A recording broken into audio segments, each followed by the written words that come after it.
కుటుంబానికి వెళ్లి రావటం అతన్ని మెగా కుటుంబానికి దూరం చేసిందా? ఇదే సమయంలో నాగబాబు చేసిన కాంట్రవర్షియల్ ట్వీట్, ఆ తర్వాత మెగా సంబరాల్లో అల్లు అర్జున్ కనిపించకపోవటం మెగా ఫ్యామిలీలో ఏదో జరుగుతుందనే హింట్ ఇస్తోంది. ముఖ్యంగా మెగా హీరోలందరూ ఐకాన్ ను అవాయిడ్ చేస్తున్నారా అనే అనుమానం కలుగుతోంది. ఇదే సమయంలో సాయి ధరమ్ తేజ్ సోషల్ మీడియాలో అల్లు అర్జున్ ను అన్ఫాలో కావటం హాట్ టాపిక్ గా మారింది. ఇదంతా ఒకవైపైతే మరోవైపు అల్లు అర్జున్ కొత్త చిత్రం పుష్ప 2 క్రిస్మస్ కు రిలీజ్ చేయాలనే ప్లానింగ్ జరుగుతోంది. 2021 డిసెంబర్ లో రిలీజ్ అయిన పుష్ప 1 సంచలన విజయం సాధించింది. ఇప్పుడు అదే సెంటిమెంట్ ను రిపీట్ చేస్తూ పుష్ప సీక్వెల్ ను ఏడాది క్రిస్మస్ సీజన్ లో రిలీజ్ చేసేందుకు సుకుమార్ అండ్ టీమ్ ట్రై చేస్తోంది. ఇప్పుడు ఇదే సీజన్ లో రామ్ చరణ్ కొత్త చిత్రం గేమ్ చేంజర్ రిలీజ్ కు రెడీ అవుతుందట. అదే నిజమైతే క్రిస్మస్ సీజన్ లో మెగా హీరోల మధ్య బాక్స్ ఆఫీస్ యుద్ధం జరగనుందా అనేది ఇప్పుడు ఆసక్తికరంగా మారింది. రామ్ చరణ్ అల్లు అర్జున్ మధ్య కలెక్షన్ వార్ జరిగితే మెగా వార్ పీక్స్ కు చేరుకోవటం ఖాయం. అయితే మెగా వార్ జరగాలా వద్దా అనేది డైరెక్టర్ శంకర్ చేతిలో ఉందట. శంకర్ ఓకే అంటేనే దిల్ రాజు గేమ్ చేంజర్ మూవీని క్రిస్మస్ సీజన్ లో అది పుష్ప 2 కు పోటీగా విడుదల చేసేందుకు ఛాన్స్ ఉంటుందట. తమిళ దర్శకులతో అల్లు అర్జున్ ఎప్పుడు కొత్త సినిమా ప్లాన్ చేసినా అది వర్కౌట్ కావడం లేదు. గతంలో ఒకసారి లింగస్వామితో మూవీ ప్లాన్ చేశాడు. ఆ తర్వాత ఏం జరిగిందో తెలిసిందే. ఇప్పుడు సేమ్ సీన్ రిపీట్ అయ్యే అవకాశాలు కనిపిస్తున్నాయి.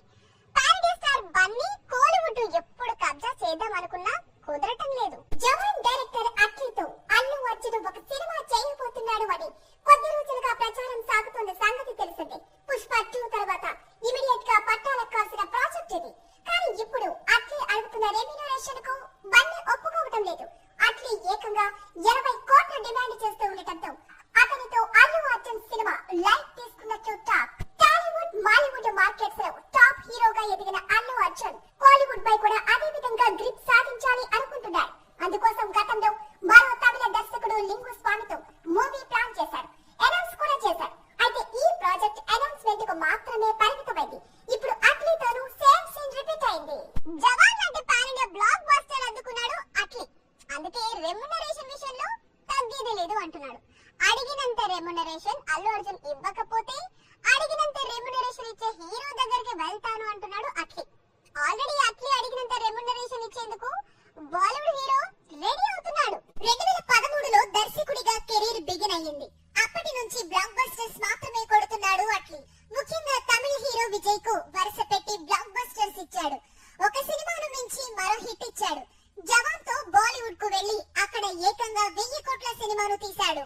అసలే కెరీర్ లో ఫ్లాప్ అనేది లేదు. పైగా విజయ్, షారూక్ లాంటి స్టార్స్ ను ఎలా డీల్ చేయాలో బాగా తెలుసు. అయితే 80 కోట్ల రెమ్యూనరేషన్ కు తగ్గడం లేదు అట్లీ. అట్లీ లాంటి దర్శకుడి డేట్స్ ఖాళీగా ఉన్నాయని తెలిసి స్వయంగా సల్మాన్ ఖాన్ సినిమా చేసేందుకు ఆసక్తిగా ఉన్నాడని సమాచారం. ప్రస్తుతం తాను నటిస్తున్న సికిందర్ కంప్లీట్ అయిన తర్వాత అట్లీతో మూవీ చేసేందుకు రెడీ అవుతున్నాడని సమాచారం. పైగా సల్మాన్ అట్లీ అడిగినంత రెమ్యూనరేషన్ ఇచ్చేందుకు రెడీగా ఉన్నాడట. నేచురల్ స్టార్ నాని స్పీడ్ గురించి తెలిసిందే. చేతిలో ఒక్క చిత్రం ఉండగానే మరో 2 కొత్త సినిమాలను లైన్ లో పెట్టుకుంటాడు నాని. అలాంటి హీరో వేసిన ప్లానింగ్ మొత్తం ఆగమాగమవుతోంది. సరిపోదా శనివారం తర్వాత చేయాల్సిన చిత్రాలన్నీ ఒక్కొక్కటిగా ఆగిపోతున్నాయి. బలగం చిత్రాన్ని ఇల్లు వేలు తెరకెక్కించిన విధానం చూసి టాలీవుడ్ ఆశ్చర్యపోయింది. హీరోలు సైతం వేణు మేకింగ్ కు ఫిదా అయ్యారు. అలాంటి హీరోల్లో నాని ఒకడు. అందుకే దిల్ రాజు నిర్మాతగా ఇల్లు దర్శకత్వంలో ఒక సినిమా చేయాలనుకున్నాడు.